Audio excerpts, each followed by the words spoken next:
Hello, my great and wonderful people. We welcome you once again to our today's episode of this program.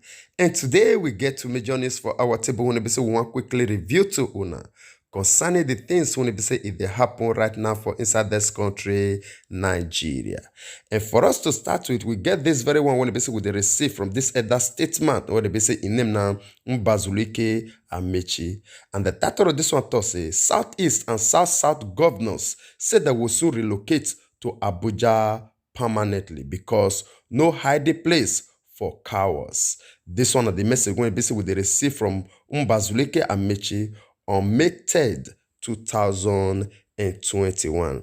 And after that very one, we still get another one again when they say it still concerned this on no government when they say that they create a lot of havoc. They go right now, most especially for those people when they say they call themselves the tough head.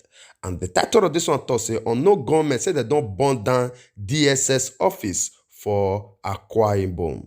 And this one also reached our table May 3rd, 2021. And before we go ahead to read out the full content of this news, in case you didn't know the first day when we say they hear the battle so the channel be this, we say you are highly welcome. I beg make you not forget to help us hit that subscribe button and also the small bell when we say they near us so that anytime when we say we bring a new update, you know, with the suffer to look for them, it will only come to you like a message. And our prayer remember say they say we want to say they support us on the channel. Now they say we want God with the same people when we support you for everything when you good when you put your hands to do in Jesus' mighty name. Amen.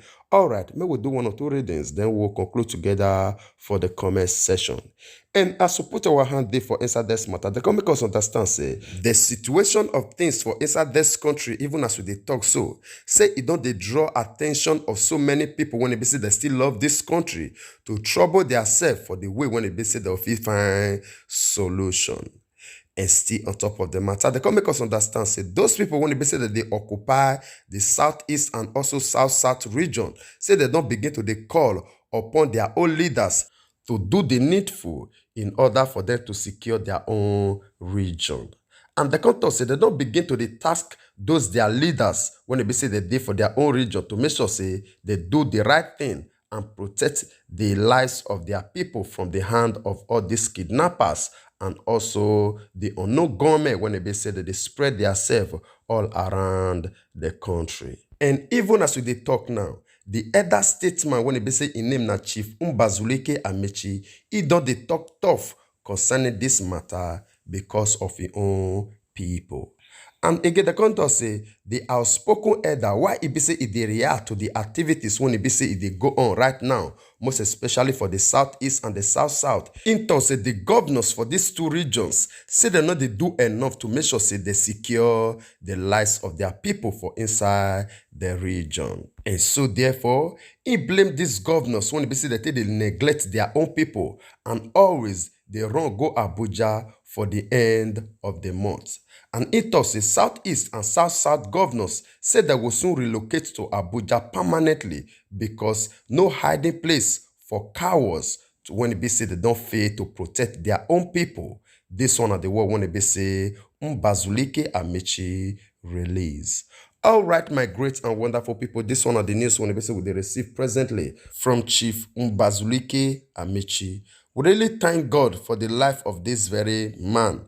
Presently, we don't receive series of messages from this man when they say they tackle these people, when they say they call themselves leader, most especially from the southeast and the south.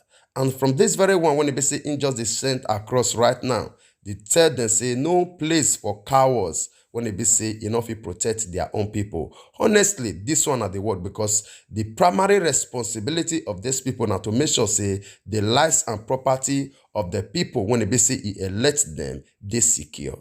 Yes, now those people that they destroy before their very eyes right now.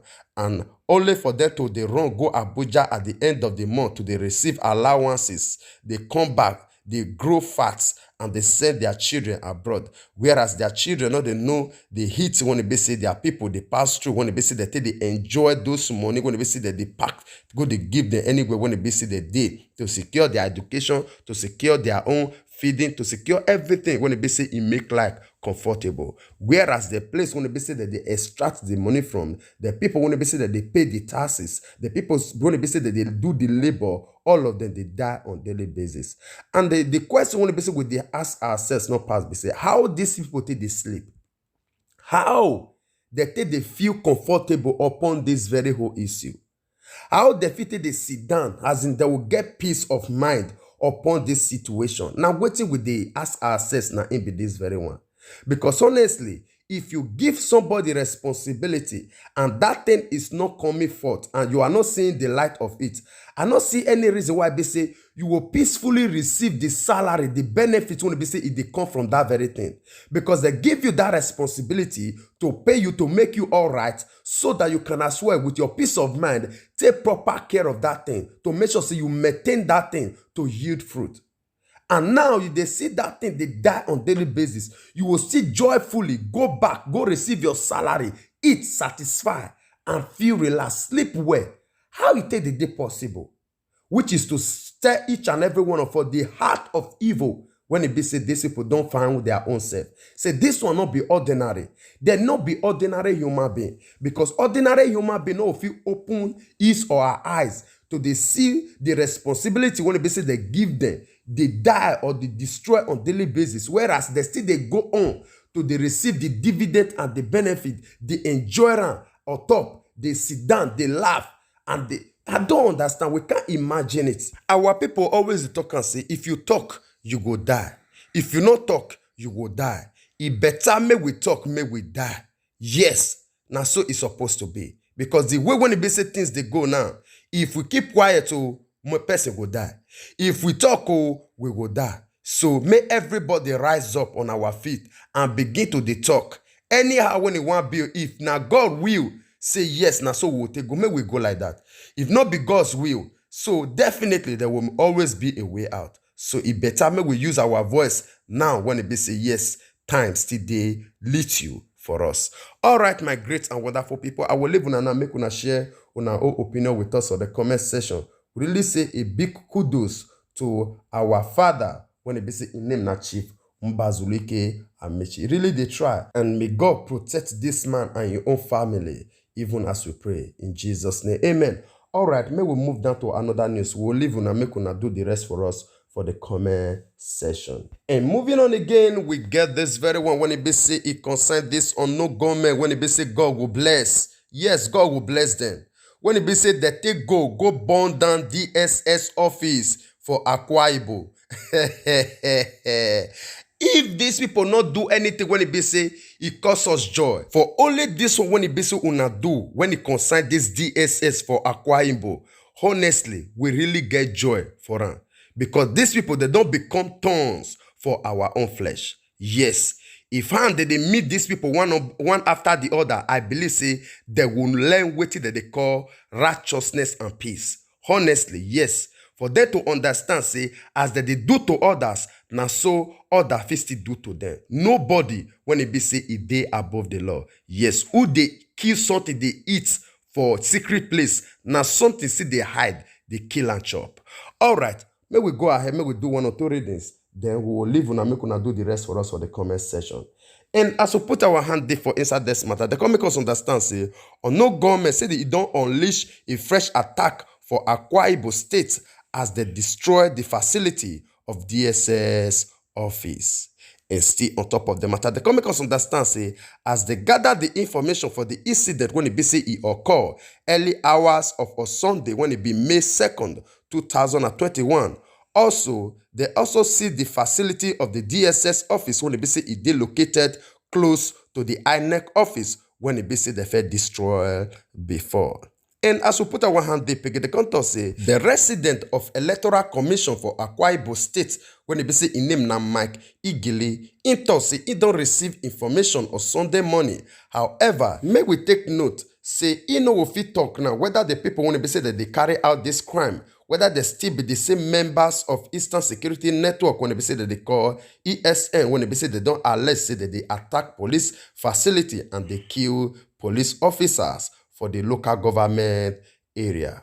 But in any case, say our office say it is very close to the DSS office. Say the DSS office, they also attack am, but they not totally burn am down. The only something when they say they not understand, say they don't know the main target of this unknown gunmen. Even as we dey talk now, say investigation still they go on. This one of the report when they say we dey receive from Mr. Mike Igili. All right, my great and wonderful people, this one of the news when they receive right now when it concerns this unknown gunmen, when they say they still pay visit to this DSS office for Akwa Ibom State, now in be this very one. And before we leave, una make una share una own opinion with us on the comment section. We not really get much to talk concerning this matter, rather than for us to see anywhere when they say these people did, and whoever these people be, make them make sure say they shine their light, even as they do now when they say they just they visit this our people when they say they call themselves the top people, and the people when they say they call themselves the important personality for inside Nigeria. When you not see any reason for us when they say they call common Nigerians to live like them. When they say he position them for that place, when they say they take the oppressors today. So it just give us a lot of joy to see these people now. They pay them this August visit. Honestly, now very warm visit to them. May they just they follow this very process they go. As they continue like this, we not get problem. Then I believe it's time to come. They will realize say nobody when they say it did for island for this country. Yes. As the thing say now there be the people when they say that they give order. People still they when they say if it's still suppress them to give them order. And it really give us joy to see say this reality, it they come out right and now. When they say we take they see these people right now that they run up and down. That they run where una want go. No hiding place for the wicked. Now the matter be that very one. Waiting you sow, definitely you will reap. All right. And another thing when they say we want to try to address, when they say this man just talk right now for the last statement, what they say he make, he say he don't know, if he talk now whether these people they really be this ESN people, this Eastern Security Network, when they say don't allege say that they burn down police station and everywhere they go, whether not they still be these people. Make una not just put this thing for ESN body. Make una not just try. I know say now waiting una want try be that very one. Make una just face una own battle by una own self. Now waiting una don't plant for years. Now if they return back to una right now. Those people when they say una don't leave a lot of weapon for a hand, or because of say una want make they protect una, when they say una not take una responsibility. Now if they fight una back. So make una just leave ESN out of this matter and face una own challenges by una self. So now only advice when the we get for una na it be that very one.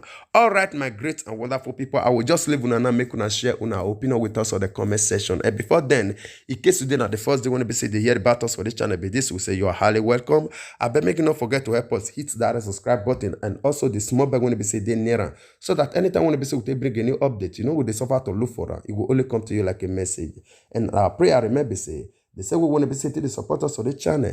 Now they say we want God with the same people when we the support you for everything when it's good, when you put your hands to do. In Jesus' mighty name. Amen. And you when they don't already be part and parcel of this great family, when they say the airport, they share these broadcasts anytime when they make them, God Almighty will bless you. Your effort towards us on the channel will not take for granted at all. We really appreciate you. I bet make you not forget to help us share this very one so that if we still reach our brothers and sisters all over the world, because we believe on one thing, say information, not power. And as you do so, God Almighty will bless you. We would like to draw the conclusion of this program here. We will see you again when we see you. Remember, we love you all. Bye-bye.